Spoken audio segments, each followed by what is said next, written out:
안녕하십니까. 현대건설 3조 발표하겠습니다. 저희는 지난번에 부산 북항 재개발의 개요 등에 대해 발표를 한 바 있습니다. 2007년 북항 재개발 마스터 플랜이 확정된 후 부산항 국제여객터미널, 오페라 하우스, 마리나 및 친수공원, 부지조성 공사 등이 완료되거나 진행되고 있습니다. 오늘 이 시간에는 한 발 더 나아가 추후에 상업 업무지구 등에 들어설 건물들의 상품 특화 방안, 북한 재개발 사업 부진의 접근성을 제고할 수 있는 방안, 그리고 배후 지역을 고려한 보다 종합적 접근 필요성에 대해 말씀드리고자 합니다. 북한 재개발 사업 완료 후 예시도는 화면과 같습니다. 첫 순서로 북항 재개발 1단계 사업지 중 상업, 업무, 랜드마크 부지 건물의 특화 방안에 대해 말씀드리고자 합니다. 특히 랜드마크 부지는 2030 부산 세계 엑스포 지원 부지로서 높이 제한이 없어 북항 재개발 성패를 좌우할 노른자 땅이라고 불리우며 현재 민간 사업자 공모 중에 있는데, 이와 관련한 건물 특화 방안을 뉴욕 허드슨 야드 사례를 통해 살펴보겠습니다. 먼저 외관 특화입니다. 교수님께서 말씀하셨지만 전 세계적으로 허드슨 야드 등 맨하탄은 부동산 개발로 핫한 동네입니다. 마침 저희 회사에서 최근에 이곳에 방문하신 분들이 있어서 자료 도움을 받을 수 있었습니다. 지난 시간 2조 창동개발 프로젝트 팀에서 언급해 주셨는데, 뉴욕시가 만든 공공기관에서 세제 혜택과 용적률 인센티브 등을 파격적으로 제공한 점이 이 사업의 성공에 결정적인 영향을 미쳤다고 생각합니다. 부산 북항 재개발 사업의 경우도 이같이 과감한 혜택 제공이 필요해 보입니다. 해운대 마린시티의 용적률 인센티브 선례도 있고, 가덕도 공항 신설, 2030 엑스포 유치 등 현 박형준 부산시장의 적극적인 개발 의지 등을 고려하였을 때 불가능한 일이라고는 생각하지 않습니다. 저희는 부산 북항 재개발 사업에서의 건축물이 단순히 사무공간인 오피스가 아닌 사람들이 찾아오는 관광 상품으로서의 작품을 만들었으면 하는 취지에서 허드슨 야드에서의 벤치마킹 할 만한 것 몇 가지를 추천해 봅니다. 먼저 103층짜리 솔티 허드슨 야즈라는 건물입니다. 400m에 달하며 10 허드슨 야즈라는 빌딩과 함께 역동적인 스카이라인을 만들고 있으며 뉴욕에서 6번째로 높은 빌딩입니다. 이 빌딩은 들어갈 때 20m 높이의 탁 트인 로비로 유명합니다. 사진에서처럼 공중 조형물 설치와 함께 상징적인 건축물이 될 수 있을 것이라 생각합니다. 또한 이 건물 100층에는 엣지라고 칭해지는 24m 돌출된 데크가 있어 전망대로 사용되고, 일부 구간은 투명으로 제작하여 350m 높이에서 아래를 바라볼 수 있게 해놓았습니다. 그리고 시티 크라임이라 불리우는 액티비티 스포츠도 예약제로 운영하고 있습니다. 사진에서 보시는 것처럼 전망대의 유리가 밖으로 살짝 기울어져 있습니다. 이 같은 포토존을 운영하여 방문객들에게 즐거움을 선사해주고 있습니다. 다음은 스피랄 뉴욕이라는 66층짜리 상업시설입니다. 이 빌딩은 계단형으로 외벽을 돌고 있는 테라스가 특징적인 건물입니다.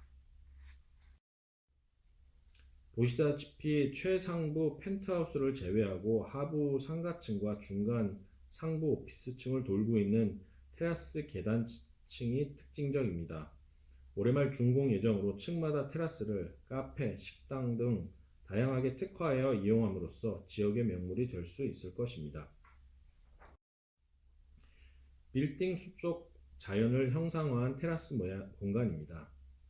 이 밖에도 꼭대기층을 등대 이미지로 형상화하여 불을 밝히거나 솔티야드의 101층에 위치한 레스토랑을 서서히 회전시키는 등의 안도 검토해 볼 수 있을 것 같습니다.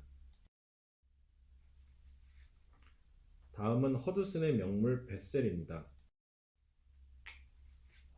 베셀은 공공광장 구조물이자 전망대로 16층 46m 높이의 구조물입니다. 인스타그램의 성지로 유명하고 뉴욕 최고의 전망대이자 핫플레이스입니다만 이 좋은 곳에서 자살하는 사람들이 생기면서 안타깝게도 현재는 폐쇄된 상태입니다. 지금까지 건물 특화 방안에 대해 살펴보았다면 이번에는 지난 시간 교수님께서 코멘트 주신 북항 재개발 부진의 접근성, 달리 말해 걸어서 이동하고 연결될 수 있는 흐름의 측면에서 사례 등을 통해 살펴보겠습니다. 첫 사례로 지난 수업 시간에 교수님께서 설명 주신 그랜드 프론트 오사카에 대해 살펴보겠습니다. JR 오사카역과 4개의 업무지구, 상업지구는 서로 연결이 되어 있고 건물 내부에는 스카이라이트를 받으며 지나갈 수 있는 대로에 양 옆으로는 자연스러운 접근이 용이하게끔 동선이 고려된 경로가 이루어져 있습니다. 이는 유동인구가 편하게 원하는 곳으로 이동할 수 있게 하고 상업지구 활성화를 촉진시키게 되는데, 이는 2030 엑스포 유치와 그 후 동부가 물류 중심지로서 기능과 역할을 하게 될 북항 재개발 사업에 활용할 수 있겠습니다. 다음은 오사카 비즈니스 파크입니다. 5개의 슈퍼블록으로 이루어진 오사카 비즈니스 파크는 업무용 빌딩, 숙박, 콘서트, 방송국 등이 입지하고 있으며 주간 활동 인구는 약 10만 명에 이릅니다. 이렇게 많은 사람들이 다닐 수 있는 배경엔 내부 공간을 집약적으로 개발하고 도로를 최소화하는 입체적 개발을 이룩하였다는 점에 있습니다. 오피스 이용자를 위해서 단지 내 공중 보행로를 설치하고 단지 내 연결은 지하로 연결하였으며 주차장과 도로를 1m 정도 단차를 두어 단지 이동 차량과 주차 공간을 분리하였습니다. 지하와 반지하 부분은 빌딩과 주차 빌딩을 포함해 모든 입구를 연결하는 형태로 설계하였고 입체 보행로로 연결된 건물은 2층이 중심지로 활성화된 사례입니다.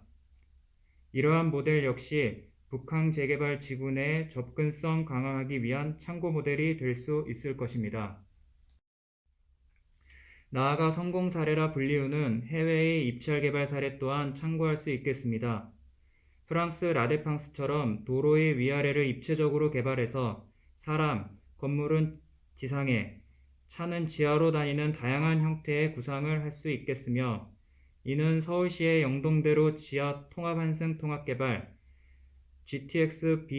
GTX-C 청량리역 환승센터, 용산 정비창 등 여러 사업에서 구상되고 논의되고 있는 상황인 만큼 북항 재개발 사업 역시 다른 지자체의 추진 경과와 상황을 고려해서 다양한 아이디어를 활용할 수 있어야겠습니다.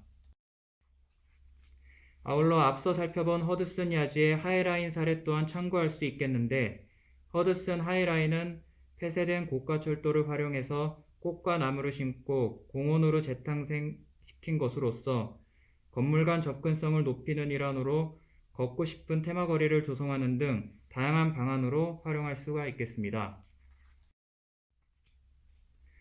다음 시간에는 북항 재개발을 조금 더 큰 틀에서 살펴보겠습니다. 동부가 물류의 중심, 물류 기차 기지로서 상해, 오사카 등과 경쟁을 하는 세계적인 항만 개발인 점을 고려하여 2030 엑스포 유치를 위한 경쟁력을 제고하고 배후 지역까지 고려한 종합적 접근이라는 보다 거시적인 관점의 필요성에 대해 말씀드리도록 하겠습니다. 이상 3주의 발표를 마치도록 하겠습니다. 경청해 주셔서 감사합니다.